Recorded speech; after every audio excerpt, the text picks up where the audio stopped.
Os nossos cumprimentos a todos. Estamos iniciando um Atualiza TV. Eu, professor Amir Abdala, de Filosofia do Ético Sistema de Ensino, e o professor Caio Aguilar Fernandes, de Sociologia. Trataremos aqui das recentes manifestações sociais e políticas ocorridas no cenário social brasileiro. As chamadas manifestações de rua, os protestos de rua, que se estenderam por várias cidades do país. E gostaria que o professor Caio nos desse um pouco do histórico desses manifestos, desses protestos ou dessas mobilizações sociais.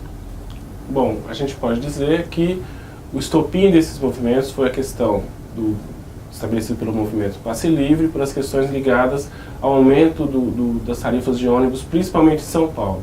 No momento posterior, essas manifestações que eclodiram a partir desse dado se estenderam para outras cidades, tanto na relação com a questão também das passagens dos ônibus, que tiveram um aumento relativamente grande em relação a outras coisas, inclusive em relação à inflação.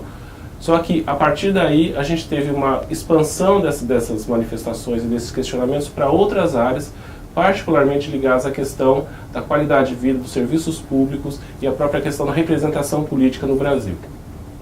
Muito bem. Então, o que me parece interessante, professor Caio, é que há uma situação inicial em torno do valor da passagem de ônibus, mas que, na realidade, abre uma demanda da sociedade civil. Talvez uma insatisfação em relação à atuação do poder público na sociedade brasileira, que, é claro, não é algo que tem a sua origem na atualidade, mas que tem raízes seculares ou muito antigas na própria história da sociedade brasileira. Ou seja, ao mesmo tempo em que há uma questão pontual do transporte coletivo, há uma questão maior que é da relação entre Estado e sociedade civil no Brasil. Parece-me que o Estado na sociedade brasileira ainda não se realiza propriamente como um poder público, como uma esfera pública.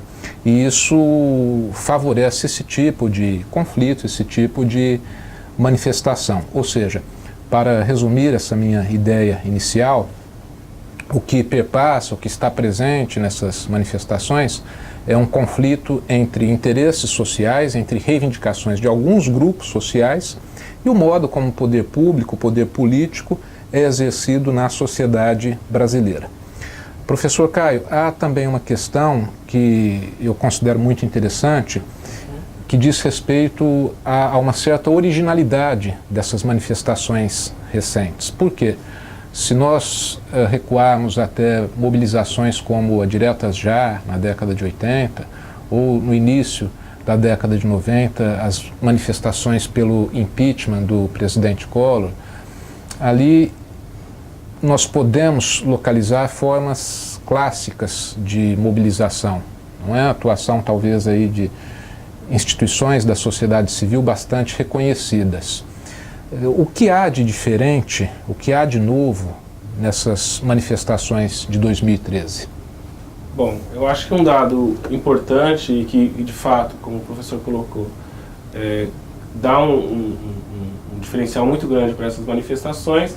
No primeiro lugar, eu acho que é a cristalização de um processo que a gente já viu seguindo, que é o fato de que há um distanciamento dessas manifestações de políticas institucionais. Ou seja, o próprio fato de, nas manifestações, a gente observar uma recusa, ou pelo menos uma tentativa de recusa da participação de partidos políticos, né, e que foi expressa nesse sentido pelas manifestações, marca esse processo, que vem já de algum tempo, particularmente também manifestado na seguinte questão, que eu acho que é significativa no Brasil, que é o fato de que hoje boa parte dos movimentos que informam, inclusive, os próprios partidos, não vem exatamente das políticas partidárias, mas sim dos chamados movimentos sociais, que de alguma maneira fazem com que elementos políticos sejam desenvolvidos até institucionalmente no momento posterior. Eu acho que isso é um dado significativo e que merece uma atenção nesse processo, né? O fato de que você tem um distanciamento dos movimentos sociais da política institucional. Um outro dado que eu considero interessante, que aparece aí, mais um dado que entra dentro dessa composição é a chamada horizontalidade desses movimentos, que caminha, de uma certa maneira, paralela a essa questão dessa recusa institucional, que é o fato de que a gente não observa imediatamente grandes lideranças, né, quer dizer, ou uma liderança fechada no sentido do encaminhamento desses movimentos, mas sim formas mais horizontais de movimentos sociais. E junto com isso, dois outros elementos que também são significativos, que seriam uma pluralidade nos questionamentos que a gente vai observar, quer dizer, num primeiro momento entra em questão o valor das passagens de ônibus, mas muito rapidamente outras questões entram na pauta desses movimentos, como a questão da representação política, a qualidade de vida nas cidades, a própria questão da corrupção, de maneira que, inclusive, dentro até da própria imprensa, muitas vezes não ficava claro qual seria a pauta dessa série de movimentos. E uma outra coisa que eu acho que também entra dentro desse campo da horizontalidade é o fator de que uma parte significativa desses movimentos foi articulada dentro das chamadas redes sociais, que também corroboram e enfatizam esse aspecto de horizontalidade e de pluralização e até de fragmentação das pautas dos movimentos, nesse sentido, que vincularam-se às manifestações. É interessante esse elemento das redes sociais, até porque em alguns momentos nós notamos que os meios de comunicação de massa, ou aqueles meios de comunicação mais tradicionais, como a grande imprensa, a televisão, tentaram de algum modo, se não direcionar, o que talvez seja um termo muito exagerado, realizar uma apropriação desses movimentos e não tiveram um controle exato de tudo aquilo que ocorria, não só pela heterogeneidade ou pelas múltiplas tendências presentes no movimento, como o professor observou, mas também talvez por esse aspecto das redes sociais, né? Não que elas se contraponham de maneira absoluta ao que nós recebemos pelos meios de comunicação, mas instauram aí uma nova possibilidade de diálogo, até mesmo na viabilização dessas articulações políticas, não é? Se até décadas atrás nós tínhamos uma dificuldade maior, uma demanda maior de tempo para se organizar uma mobilização no plano nacional, nós notamos que nesses acontecimentos recentes, os acontecimentos se deram, tudo transcorreu de um modo extremamente rápido, não é? O que vem à tona também com essas manifestações recentes é uma certa insuficiência da própria democracia representativa. Então é importante que nós esclareçamos aqui essa expressão.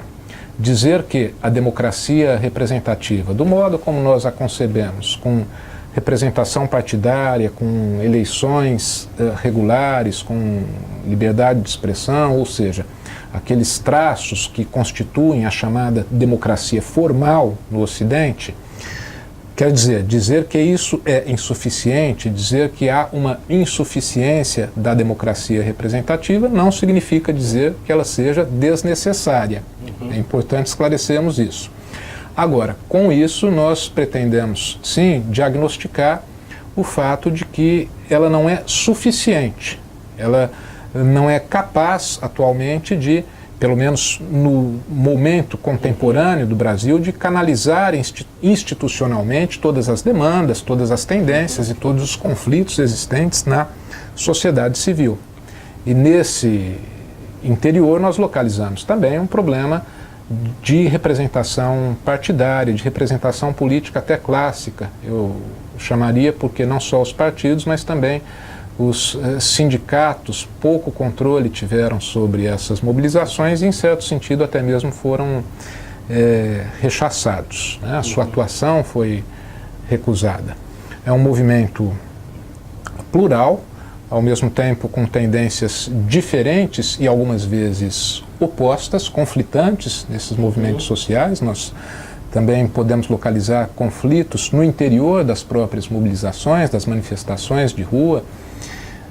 Podemos diagnosticar ou identificar, melhor dizendo, algumas inclinações violentas de determinados grupos, outros procurando se manifestar de um modo mais pacífico, ou seja, parece-me, professor Caio, que há algo extremamente novo, há algo para o qual nós não devemos ter a pretensão de oferecer uma resposta fechada e definitiva, justamente porque instaura novas possibilidades de participação política. Esse é o ponto para o qual eu particularmente chamo a atenção, uma nova possibilidade de fazer político e uma nova possibilidade de diálogo da sociedade com o Estado. Então, a seu ver, também ficam abertas novas possibilidades? Eu acredito que sim. Eu acho que instaura-se então novas formas de participação, novos modelos de movimento, né? Quer dizer, há um questionamento que eu acho que extrapola inclusive a dimensão imediata da política, que a gente pode observar também na relação, por exemplo, da população com a questão da informação hoje, né? Quer dizer, a própria imprensa se viu em alguns momentos dentro de uma certa crise com relação a isso, né? Há uma crise de credibilidade da imprensa colocada a partir desses movimentos, né? Na própria movimentação de como a imprensa se relacionava com esses movimentos, o que dá um dado também de interesse para a população e para os tipos de movimentos que aparecem aí, né? A maneira como isso é, inclusive, veiculado, analisado e pensado por algumas instituições, como, por exemplo, no caso, a imprensa, e, ao mesmo tempo, abre-se para novas formas de participação e alguns questionamentos passam a entrar na pauta de uma maneira cada vez mais enfática, né? Questões que aparentemente estariam um pouco fora disso, não eram colocadas de uma maneira tão enfática, né? Como a própria questão, pensando isso de uma maneira um pouco generalizada, como a questão da qualidade de vida nas grandes cidades, como está colocada hoje a própria gestão do poder público em relação a essa questão, né? Frente, inclusive, a dados que, num momento anterior, foram dados, inclusive, de referência, no sentido de uma imagem de país boa, né? Como, no caso, os investimentos feitos em eventos de grande porte, como a Copa ou as Olimpíadas, e que, no momento posterior, isso é bastante questionado nesse sentido, no sentido da gestão dos recursos públicos. Então, nesse sentido, há um caldo bastante interessante com relação a esses movimentos. Ficam abertas, portanto, essas possibilidades para as quais todos devemos estar atentos. E com isso, nós vamos nos despedindo até uma próxima ocasião.